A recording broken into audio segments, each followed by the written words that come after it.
ये एजुकेशन में और एम्प्लॉयमेंट में एक मुद्दा मेन है जो है रिजर्वेशन सर। और रिजर्वेशन जब से चालू हुआ है, it is important to get reservation till the last person, because the ones who do not get opportunities deserve the reservation. But शायद से अंबेडकर जी ने भी नहीं सोचा होगा कि रिजर्वेशन अब तक कंटिन्यू हो रहा है। I am just following up on that, क्योंकि आपने ये बोला है।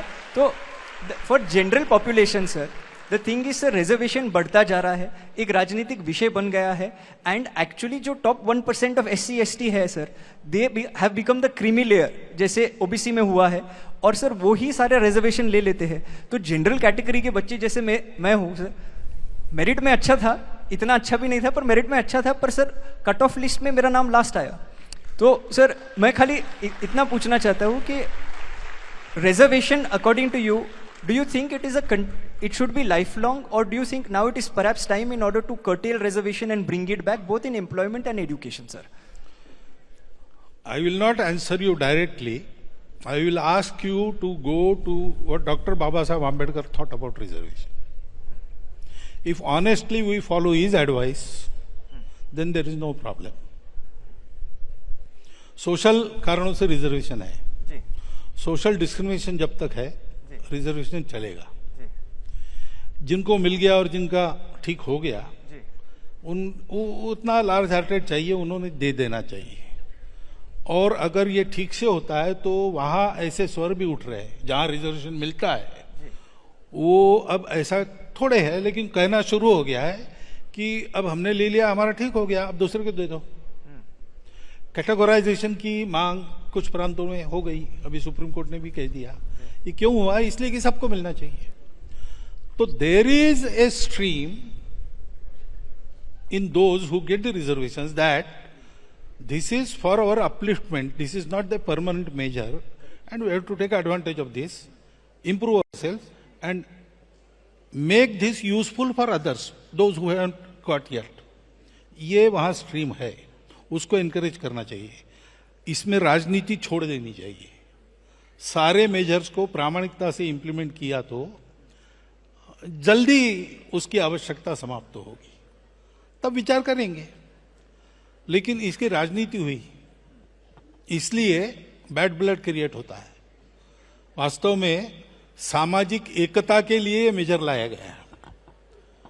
वो डिविजिव उपयोग उसका करने वाली, in itself measure is not wrong, but those who wield the sword, they are wielding it wrong way, intentionally.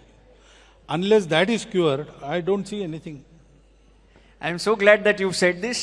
Coming from somebody like you, I am sure the country is listening.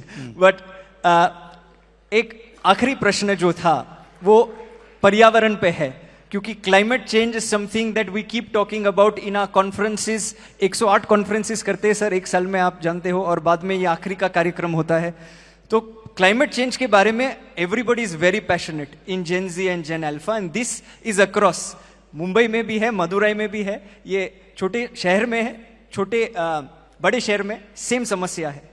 वो लोग बोलते हैं कोई भी सरकार है sir, Bhajpa है या कांग्रेस है या राष्ट्रवादी है, जो भी है, जब भी हम लोगों को आवाज उठाना है कि आप पेड़ पौधे क्यों काट रहे हो, you can build the road in a different manner, and सरकार नहीं सुनती। तो सर क्या करना चाहिए? क्योंकि हमारी आयु अभी जो बैठे हैं, तो हमारी आयु है 15, 16, 17, 18, 19। तो आपका क्या सुझाव है? What should young India do when they believe so much in climate change, but sometimes governments don't believe as much in climate change? Governments is a different thing. हमको क्या करें? Anywhere government is a different thing. It has to act in so many pressures. Secondly, the available model of development is itself unsustainable. That is why they have to plan for sustainability goals. And the only country which fulfills that goals per year is Bharat. Everybody else talks of this Paryavaran and never acts on it. We have to change the model.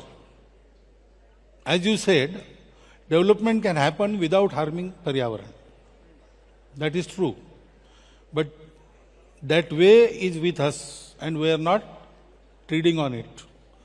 So we have to change our development model. That is the basic thing. Without that, no government can act fully for the Paryavaran. Some lapses will be always there. Now, this requires a tremendous pressure which should come from the society. If society has to create the pressure, society has to act on Paryavaran. So, possible successful way, I see that we should start from our own home with small things.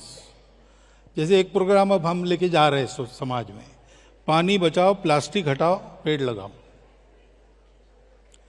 सो अपने घर में electricity, अपने घर में पानी. अभी बहुत सी जगह आदत है खिड़की दरवाजे बंद कर लेना और लाइट लगाना. फिजिक्स का क्लास चल रहा था तो ठंडी हवा आने लगी, इसलिए सब खिड़कियां बंद की और अब गर्म होने लगा, इसलिए पंखे चलाए. तो प्रोफेसर ने कहा दिस इज कॉल्ड सिविलाइजेशन.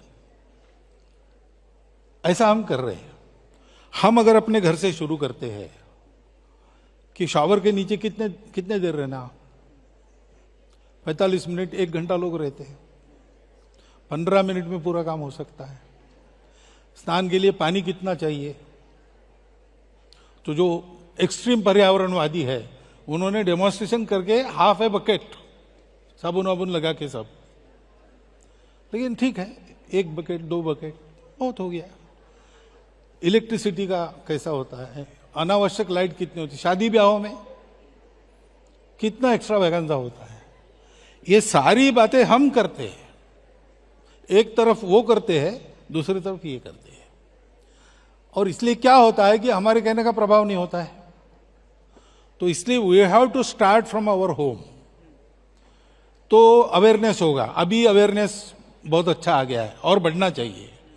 इसके बाद समाज प्रेशराइज करेगा. नहीं तो क्या होता है कि पेड़ नहीं कटने चाहिए, पहाड़ नहीं धंसने चाहिए, इसलिए प्रोजेक्ट बंद करो. ऐसा कहने के बाद एम्प्लॉयमेंट के लिए जनता उसके विरोध में खड़ी हो जाती है. अब दोनों चाहिए, एम्प्लॉयमेंट चाहिए, डेवलपमेंट चाहिए, पर्यावरण भी चाहिए. तो फिर हमको मॉडल बदल के काम करना पड़ेगा. अगेन मॉडल बदलना है तो दुनिया के उल्टा जाना पड़ेगा. उल्टा जाना पड़ेगा तो पहले समाज में मॉडल्स चाहिए, तब किसी की हिम्मत होगी उस पर चलने की. ये सब करना पड़ेगा और ये स्टार्ट हुआ है. में करो ऐसा आपको नहीं करो, आप भी करो. हमने शुरू किया है. हमने ऐसे मॉडल्स भी खड़े किए. डेवलपमेंट विद पर्यावरण, हमारा ग्राम विकास उसी प्रकार से चलता है.